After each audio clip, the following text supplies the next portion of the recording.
Donc le bijoutier joaillier, lui, il va fabriquer. Il va mettre en forme, mettre en volume, tout ce qui va être les soudures, les brasures, et également le polissage dans certains cas. Le sertisseur, lui, il est on pourrait dire le dernier maître d'orchestre. Donc c'est sur lui que repose l'éclat, la mise en pierre des pierres. Et le type de sertissage qui est adéquat, qui va durer dans le temps pour faire au maximum un bijou héréditaire.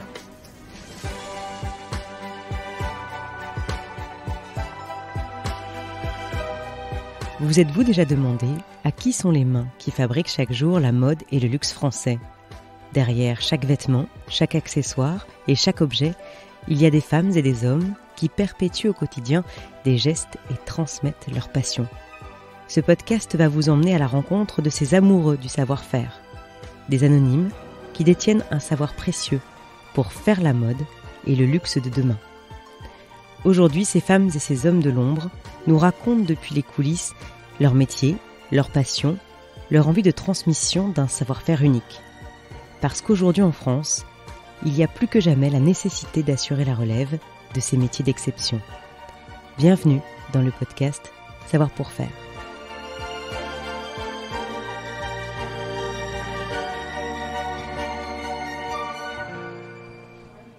Direction le sud de la France.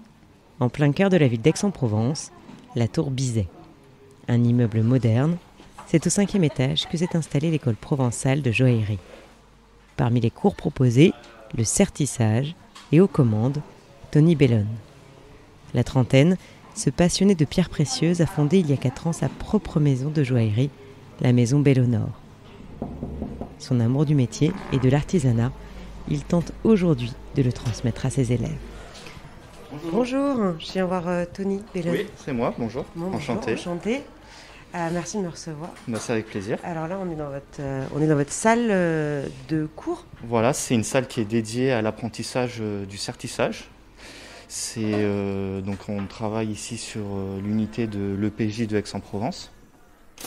On a des élèves de tout horizon, de tout âge, et avec des parcours qui sont pas forcément liés dans les métiers de la mode. Alors là vous avez combien d'élèves ? Alors là, aujourd'hui, on en a 8. Donc on tourne entre 10 et 15 en moyenne. Donc c'est facilement gérable. On peut être, moi personnellement, je peux m'occuper de mes élèves de façon individuelle, de vraiment être à côté d'eux, de les accompagner au maximum de ce qu'on peut. Si vous voulez, on peut faire un petit tour de la classe. Oui, faisons un petit tour de la classe. Donc juste à côté, vous avez Marine. Donc Marine, c'est une formation en bijouterie-joaillerie avec un apprentissage sur le sertissage et un perfectionnement qui va suivre. J'ai fait une reconversion l'année dernière, donc j'ai passé un CAP de bijouterie-joaillerie. Et voilà, j'avais envie d'avoir des notions de serti, donc j'ai fait ce module. Juste à côté, vous avez Kimli. Donc Kimli, elle a des bases dans la bijouterie ? Non, pas vraiment. Non. Non, Redites-moi. Je débute du coup dans la bijouterie, le sertissage. J'étais pas du tout dedans avant. J'ai arrêté mes études et je suis dans une sorte de reconversion. Voilà. Vous faisiez quoi avant comme étude ? J'ai arrêté après le bac et j'ai travaillé. Et du coup là, je voulais reprendre commencer quelque chose d'autre. Alors donc ici, vous avez Geoffrey. Bonjour. Donc Geoffrey, il est en pleine reconversion et il a choisi de se perfectionner dans le sertissage. Exactement. Donc voilà. Et vous faisiez quoi vous ? Moi j'étais commercial. Ah oui, c'est Ce qui n'a rien à voir. Oh, rien à voir, gros changement. Totalement. Juste j'aimais beaucoup tout ce qui était bijoux, le serti, j'aimais beaucoup l'or, les diamants. Et voilà, c'est très très intéressant. On a un prof qui nous apprend beaucoup, qui fait du cas par cas, qui suit les niveaux de chacun. C'est vraiment intéressant. C'est quoi un sertisseur ? Alors le sertisseur, c'est l'art de mettre les pierres dans le métal précieux sans abîmer les pierres et sans étouffer la pierre. Donc il faut trouver un équilibre entre le fait qu'un produit soit bien serti, donc bien ancré dans le métal, en laissant le minimum de métal sur la pierre pour qu'on la voit au maximum. Et là vous faites quoi ? Je suis en train de faire un solitaire en serti-griffe. Donc là, je reprends un petit peu mes 4 griffes, je les arrondis un peu. C'est quoi des griffes ? Les griffes, c'est les bouts c'est du laiton là, mais bon, c'est les bouts de matière qu'on rabat sur les pierres pour qu'elles soient serties. Mais il faut être précis pour faire ça. C'est pour ça qu'on a la binoculaire. Et c'est quoi? Ah oui, c'est des grosses lunettes. C'est un microscope, quoi. C'est un microscope concrètement. Là, on est en zoom. Je suis là dans les yeux. Je vois vraiment que ça, que la pièce. Vraiment que la pièce, on voit. Je vois rien d'autre autour. C'est grossi 50 fois, 5000 fois. 50 fois. C'est indispensable. Alors voilà, nous ce qu'on cherche vraiment, c'est de chasser le maximum d'ombre. Donc on va vraiment s'équiper avec un maximum de lumière. On est sur 6 grandes dalles lumineuses blanches, donc qui sont au plafond. On a des lampes froides rotatives qui se mettent quasiment au niveau de la cheville, donc là où va reposer la poignée de sertisseur. Et pour finir notre ajout de lumière, on a un anneau lumineux qui se fixe sur l'objectif de la binoculaire. Regardez, je vous ai fait un réglage de la binoculaire. Essayez, dites-moi. C'est bien. C'est super. Ça vous convient? Ouais. Parfait alors. Pour vous, comment on transmet bien son métier? Je pense que avant tout c'est de l'échange, c'est de l'humain, c'est d'expliquer parfois avec des mots un peu plus, on va dire, niveau scolaire, parce que c'est un métier où il y a énormément de mots techniques. Il faut que je me rappelle comment moi j'ai appris les difficultés que j'avais pour anticiper les difficultés de mes apprentis. Mais après, ça vient vraiment tout seul, hein, parce que la plupart des gens que vous avez ici en classe, c'est des passionnés. La passion, je pense vraiment que c'est le plus gros des moteurs qui nous anime. Alors on continue. On continue, donc là vous allez avoir Mehdi.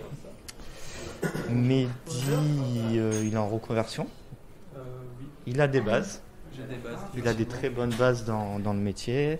Et c'est quoi l'espèce de peau qui est sur vos genoux? Ça permet justement d'éviter de faire tomber que ce soit les pierres ou nos outils lorsqu'on travaille, ce qui nous arrive très régulièrement. Donc ça permet de faire un réceptacle et on le récupère directement. Aussi, sa deuxième fonction, c'est de récupérer la matière première du métal. Là, en l'occurrence, on travaille avec une matière qui n'est pas tout à fait noble, mais lorsqu'on va travailler avec de l'or ou de l'argent, il vaut mieux qu'on récupère les copeaux et les réutiliser. Vous avez des apprentis de tout âge? Exactement, oui. Donc en fait, on peut apprendre ce métier à tout âge? Exactement, on peut vraiment apprendre ce métier à tout âge. À partir du moment où on a une vue qui peut nous le permettre, on va dire. Mais c'est la seule contrainte qu'on aurait avec les binoculaires, parce que c'est épuisant. C'est difficile ce que vous êtes en train de faire? Alors c'est pas le plus difficile, mais en fait il faut être hyper précis, parce que si on décale, en fait on fait des trous, il faut vraiment qu'ils soient hyper alignés. Et si on les décale, en fait on va pas pouvoir venir sertir la pierre. Donc c'est vraiment de l'ultra précision. Et vous êtes à combien de forêts du coup? Là, de casser, j'en ai cassé 2 déjà. Pour être un bon sertisseur, est-ce qu'il y a des qualités, des traits de caractère qui sont importants? Oui, je pense qu'il y en a plusieurs. La première, c'est la persévérance, parce qu'on va beaucoup faire d'erreurs, on va beaucoup faire de ratés. Donc il faut avoir quand même un mental assez développé. Je pense que la minutie, elle est primordiale. Et le calme, être vraiment calme, être vraiment posé, être serein, et avoir vraiment une faculté à comprendre et assimiler les choses. Parce qu'on fait pas mal de théorie, mais à 80% c'est de la pratique. Il faut faire cette liaison entre ce qui se passe sur un tableau ou un cahier, un schéma qui est fait sur un papier, et vraiment ce qu'on va répercuter sur le métal.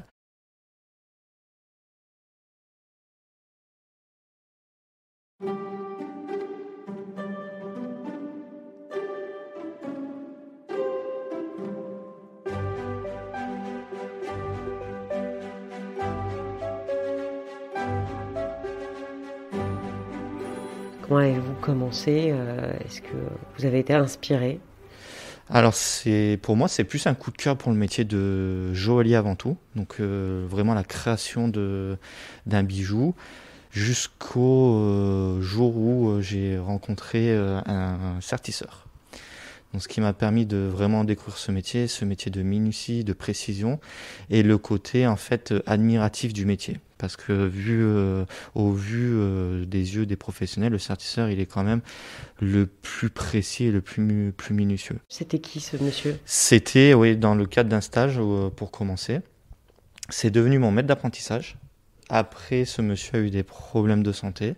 Donc, entre-temps, j'ai passé mon CAP joaillerie à Paris, donc en 2 ans. Et j'ai fait une complémentaire certissage en haute joaillerie. J'ai été embauché dans une grande société parisienne qui faisait de la sous-traitance pour des grandes marques et des artistes internationalement connus. Ce qui m'a amené à toujours me perfectionner, connaître de nouvelles techniques, des nouveaux outils, jusqu'à pouvoir et vouloir être débauché dans une grande maison de la place Vendôme. Ce monsieur qui vous a amené au sertissage, on peut dire que c'est votre mentor. Vous le voyez toujours aujourd'hui ? Non, malheureusement, il est plus parmi nous. Donc c'était un monsieur qui était très âgé, comme la plupart des artisans. Ils arrivent vraiment à un âge qui est assez avancé, d'où l'intérêt aussi de nous, en tant que jeunes passionnés, de vraiment procéder à la transmission. Donc moi, c'est quelque chose que j'ai particulièrement à cœur, de retransmettre ce que nous, on nous a appris. Non, parce que vous n'êtes pas à la presse boule de 18 là. Non. Voilà. Donc vous pouvez pas encore. Non, mais à la fin. Bon, bref. Voilà. Et vous verrez à la presse boule de 18, vous allez ouvrir votre assise et ça va vraiment se rapprocher du filet. Ok. Voilà. Directement sur ma gauche, vous avez donc Fabio. Fabio qui est l'apprenti en sertissage. Voilà. Bonjour. Fabio, ça fait combien de temps que vous êtes là en apprentissage ? Alors moi ça fait là ça va faire 1 an en sertissage. En gros j'ai fait mes études en bijouterie, j'avais fait un CAP en 2 ans, plus un BMA en 2 ans. Et ensuite j'ai fait une mention complémentaire sur Lyon. Et ça du coup je l'ai fait en apprentissage du coup sur une entreprise sur Lyon. Et après on m'a parlé du sertissage et tout ça. Et comme j'étais originaire du sud, je suis redescendu dans le sud. Et il y avait l'école qui s'est ouverte donc j'en ai profité. Et j'ai fait du coup une première année en alternance du coup entre l'école et l'entreprise. Et là c'est du coup j'enquille sur ma 2e année du coup en sertissage, toujours en alternance. Et après j'enquillerai encore sur un autre BMA. Je suis tombé du coup sur exactement comme Monsieur Bellon, un vieux monsieur qui m'a parlé du sertissage et il m'a conseillé d'aller dans un certain endroit pour effectuer un stage si ça me plaisait. J'ai suivi son conseil, du coup je suis dans cette entreprise-là. J'ai passé une semaine horrible. J'ai vraiment détesté le sertissage à première vue. Ça a été vraiment de la frustration parce qu'en fait, le niveau entre sertissage et bijouterie, je pensais qu'après 5 ans de bijouterie, entre guillemets, j'aurais peut-être plus de facilité à apprendre le sertissage. Rien à voir. Je me suis pris une claque monumentale parce que j'étais exceptionnellement nul. J'ai tout raté. C'est comme il a dit, c'est que des échecs et ça met une pression et en fait, quand on commence, c'est une énorme frustration et c'est pour ça que le moral et le caractère fait beaucoup sur la suite du sertisseur parce que si on n'a pas de persévérance, on n'est pas du tout fait pour ce métier-là. Je vais venir du coup manger cette partie-là à la fraise boule. Voilà. Alors dans un premier temps, en fait, je vous conseille, c'est de faire à la fraise soit à la lentille, je préfère que vous fassiez à la lentille, comme ça vous aurez un encadrement déjà qui est linéaire. Donc je la prends en angle comme ça. Voilà, je vais vous montrer. Faites-moi une esquisse et après Fabio, il est pas installé au même endroit. Oui, Fabio, il est avec moi, en fait, il est vraiment à côté de moi, on a un établi en binôme. Parce que Fabio, il travaille sur des pièces un peu plus complexes, un peu plus organiques. Là, par exemple, on va se rapprocher de lui, il travaille sur un poisson. Le gros intérêt de cet exercice, c'est qu'il va travailler sur différents sertissages, voire tous les sertissages sur le poisson. Celui-là, qui va accueillir du coup une pierre poire. On va clipser la pierre à l'intérieur et on va venir rabattre ensuite le métal sur cette pierre et ça va permettre de la maintenir. Donc ça, c'est les sertis clos. Celui-là, c'est griffe. Et du coup c'est des chatons, donc c'est 4 tiges de métal dispositionnées à égale distance, par exemple sur un cercle. On vient poser la pierre, fraiser avec une fraise boule, donc c'est une boule avec des dents qui vient manger le métal. Et ensuite on pose cette pierre là, et une fois qu'on l'a bien posée, bien droite, bien d'équerre, on vient rabattre ces tiges de métal pour que du coup elles viennent comme l'emprisonner, comme si c'était une cage à la pierre. Et c'est un peu le but du sertis, c'est faire une cage à la pierre pour qu'elle ne bouge plus. Et est-ce qu'il y a une pièce en particulier qui vous a marqué, sur laquelle vous avez vraiment aimé travailler ou qui vous a vraiment inspiré ? Oui, mais alors c'est une pièce en restauration, pour le coup, donc c'est pas ce qu'on fait habituellement. Et c'était la broche personnelle de Winston Churchill. Donc on a dû passer un bon moment d'observation parce que c'était des diamants taille ancienne et c'était un sertissage à l'ancienne. Donc il y avait pas mal d'aspérités, de défauts. Donc il fallait trouver la bonne technique de sertissage pour que, en fait, qu'on voit pas la différence. Et cette différence, elle pouvait être visible si on affûtait plus particulièrement nos échoppes, ce qui allait faire briller tous nos grains et nos filets. Donc là, on a retravaillé un petit peu nos outils différemment, comme on les travaillait à l'ancienne, avec moins d'équipement pour le coup. C'est quoi une échoppe? Alors l'échoppe, c'est un couteau qui est quand même un peu plus large à son sommet, mais qui est très fin et très aiguisé à sa base. C'est vraiment l'outil du sertisseur principal. Moi, je trouve que ça ressemble un petit peu à un couteau à huître. En plus précis. Mais il y a une ressemblance parce qu'effectivement, oui, vous avez un manche en bois et il y a un outil qui est en acier trempé, oui. Tiens, essaye, tu refais avec ton... Vous lui filez des tuyaux? Oui, parce qu'en fait, au bruit, son bruit de perçage, il était irrégulier, ça faisait un bruit qui vibrait beaucoup. Voilà, là c'est plus léger quand même. Vous vous aidez souvent comme ça entre apprentis, Entre apprentis et un peu plus ceux qui ont de connaissances? Oui, parce qu'en fait, nous, du coup, on a fait les mêmes erreurs. Ouais, ça marche mieux. Ah ben, ouais, tu vois. Okay. On a fait les mêmes erreurs et puis notre prof nous a corrigés. Tony, c'est quelqu'un calme, avenant, qui du coup essaie plutôt de s'adapter à la personne et d'expliquer, que ce soit en dessin, en pratique, en parlant avec des gestes. Et du coup, c'est là où on comprend le mieux, on apprend le mieux. Et c'est comme ça qu'on évolue le plus vite. Ça vous fait quoi d'entendre Fabio parler de vous comme ça? En toute humilité, c'est très plaisant de savoir qu'on véhicule des bonnes intentions et des bonnes valeurs surtout. Donc c'est un plaisir de partager avec Fabio. Et alors vous partagez autre chose et c'est vraiment la rencontre du vieux monsieur qui vous pousse vers le sertissage. Du coup, moi c'est plus un vieux monsieur maintenant, c'est un jeune monsieur. Du coup, pour lui, ça a été le vieux monsieur qui lui a donné l'envie. Et lui, en fait, moi j'avais déjà l'envie, mais juste là, j'ai vraiment pas envie de m'arrêter. Donc c'est plutôt le jeune monsieur qui m'a donné envie. C'est le côté un peu redynamisant de l'expérience.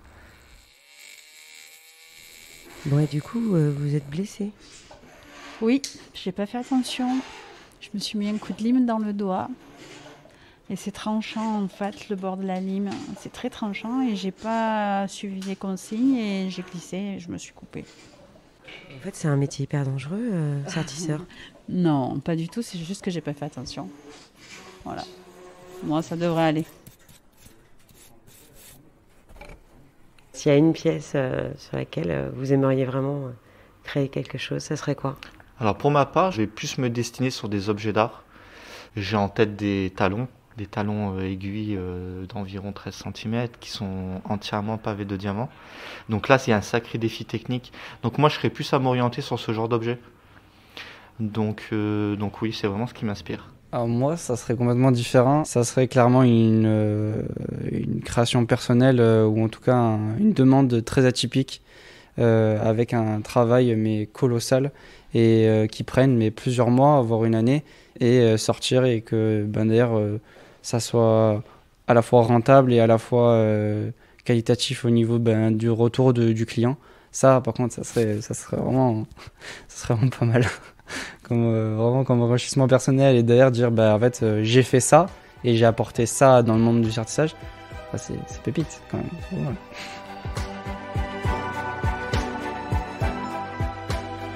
Moi, mon but en tant que sertisseur, c'est vraiment la reconnaissance de mes aînés. Si je présente mon travail à un client, je pense que la plupart vont dire c'est beau parce qu'ils ont un œil amateur. Moi, ce que je veux, c'est quand le professionnel la voit à la binoculaire, mais ils disent oui, les gains sont réguliers, ils sont beaux, ils sont bien placés. Tout ça, c'est bien fait et ça, quand on vous le dit, il y a une reconnaissance personnelle qui est incroyable. Pour exercer le métier de sertisseur, retrouvez les formations sur le site savoirpourfaire.fr et rejoignez la filière Mode et Luxe.